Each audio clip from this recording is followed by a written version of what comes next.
Civilizations have watched the sky, searching for signs. They have recorded cycles of destruction, fire from the heavens, floods that reshape the world. They have whispered of a celestial force that comes and goes, unseen until it is too late. The Egyptians called it the Destroyer, a fiery entity that brought plagues, earthquakes, and storms of death. The Colburn Bible describes a red celestial body that arrived suddenly, turning rivers to blood and throwing the stars from their places. The book of Revelation speaks of wormwood, a burning star that falls from the sky, poisoning the waters, bringing suffering to those who remain.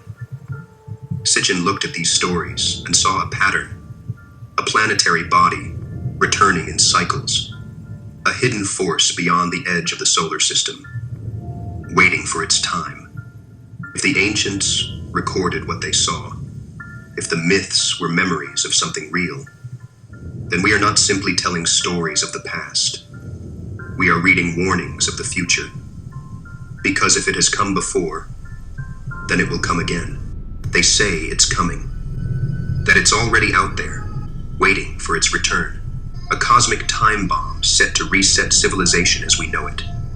For decades, the name Nibiru has loomed over the fringes of history. Whispered in ancient texts, forbidden research. It's been called the hidden planet, the destroyer. Some say it's a myth, a distortion of ancient stories. Others claim it's real, and that its return is inevitable. NASA dismisses it as pseudoscience. Historians call it a misinterpretation. But here's the problem. Something does exist.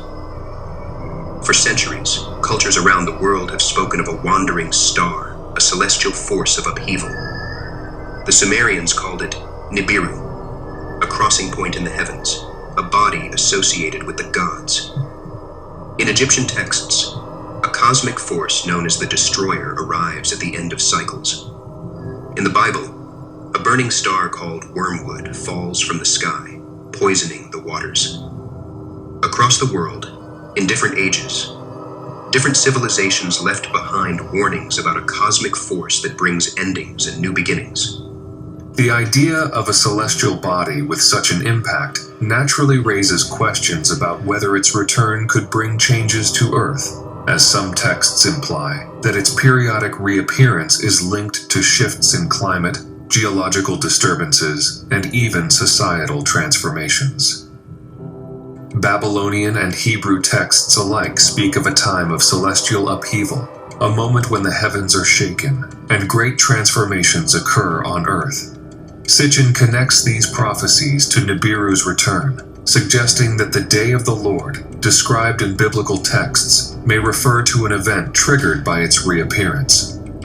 The Psalms and the Book of Job reference a great celestial entity moving across the heavens, while the prophets Amos and Isaiah speak of disruptions in the skies, events that Sitchin believes align with the periodic approach of Nibiru.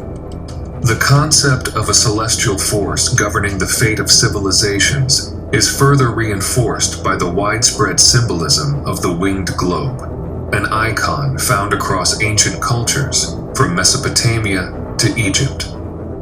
This emblem, often associated with divine authority and cosmic rulership, is thought to represent Nibiru, the planet of kingship, whose presence dictated the course of history. Throughout ancient scriptures, Hebrew texts echo Babylonian descriptions of cosmic upheavals, aligning with the idea that celestial forces played a role in shaping history. The Day of the Lord, a recurring theme in prophetic literature, is depicted as a time of immense cataclysm, where the earth trembles, floods sweep across the land, and the heavens are shaken. Ancient civilizations did not merely record these celestial events in texts, they immortalized them in art and religious symbols. Among the most pervasive images across Mesopotamian and Near Eastern iconography is the winged globe, a representation that Sitchin argues corresponds to Nibiru. This symbol appears in sacred and royal contexts, prominently featured on temple walls, royal seals, and the regalia of kings. Depicted as a celestial body with wings, it suggests motion, a heavenly force traversing the sky. Additionally, Mesopotamian and Semitic scripts recorded a symbol resembling a cross, which was associated with Nibiru and later evolved into the letter Tav, meaning the sign. This connection between celestial cycles and written language underscores the enduring significance of Nibiru in ancient thought. A massive celestial body appearing in the sky, called the Destroyer. It is said to have caused firestorms and earthquakes, massive floods and rising seas, plagues and environmental collapse. Then, with the dawning, men saw an awesome sight. There, riding on a great black rolling cloud, came the Destroyer, newly released from the confines of the sky vaults, and it raged about the heavens, for it was the day of the wrath of the Lord. It did not come quietly. The sky ignited. Fire rained down, scorching the land, turning rivers to steam. The people fled in terror, but there was no escape. Death moved swiftly, relentless in its purpose. And when the destruction was complete, when the world had been purged, only then did the eye withdraw, its hunger satisfied for a time. The myths tell of a divine force, a celestial presence that descended from the heavens, bringing fire, death, and purification. But was this only a legend? Or were the Egyptians recording something they had seen? A celestial catastrophe, a cosmic reset, a force that comes and then comes again.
great sign appeared in heaven, a woman clothed with the sun, with the moon under her feet, and on her head a garland of 12 stars.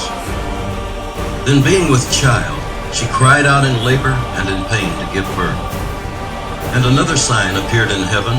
Behold, a great fiery red dragon, having 7 heads and 10 horns, and 7 diadems on his heads. His tail drew 1/3 of the stars of heaven, and threw them to the earth. And the dragon stood before the woman, who was ready to give birth, to devour her child as soon as it was born. She bore a male child, who was to rule all nations with a rod of iron, and her child was caught up to God and his throne.